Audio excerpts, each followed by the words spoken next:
Meetings degenerating into chaos, threats to councillors' lives, while smaller parties continue with their flip-flopping to form a coalition government with either the ANC or the DA. This was a norm at the Nelson Mandela Metro Council this year. From the onset after the election of Mediashai, ANC Eugene Johnson as the executive mayor, signs of power wrestling between the DA and ANC were visible. Johnson received 60 votes, while DA's candidate Ngaba Panga received 59 votes. In her maiden speech, Johnson promised to root out corruption. I will ensure that this municipality is run by ethical leaders, managers, and workers. I will remove those from office who fail to do what they are paid to do. And we will institute determined and resolute implementation of the anti-corruption strategy under the Justice and the Crime Prevention Strategy Cluster and SARS Anti-Corruption Unit. It wasn't too long before the DA showed its intention to govern the Metro. A coalition agreement was signed with parties that were part of the ANC-led coalition government.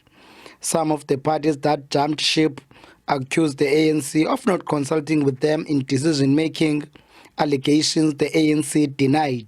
I've worked with the DA before, I've worked with ACDP. One thing for sure, they are transparent and they have the interest of residents of Nelson Mandela at heart. No ANC leaders from the top were interested. They were all involved in these conferences of theirs and workshops and everything. They never care what was happening.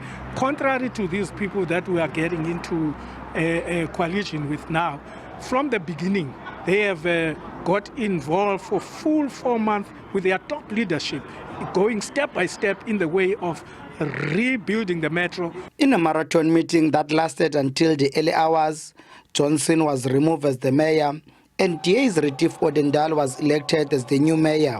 I think that many of our coalition partners have burned their fingers with the ANC, but also most political parties realize that there is a likelihood that at a national level there's going to be a coalition in 2024 when the ANC is brought down to less than 50%. So all political parties, certainly those at an opposition level nationally, needs to prove to the electorate that they can put their own differences aside and work together in order to improve service delivery to the people. And if they can't do that, the electorate won't trust them in 2024. But the DA and its coalition partners' happiness was short-lived.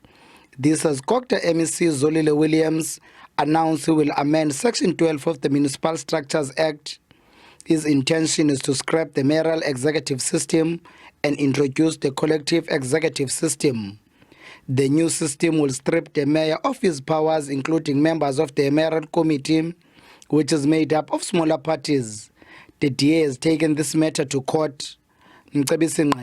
SABC News in Gqeberha.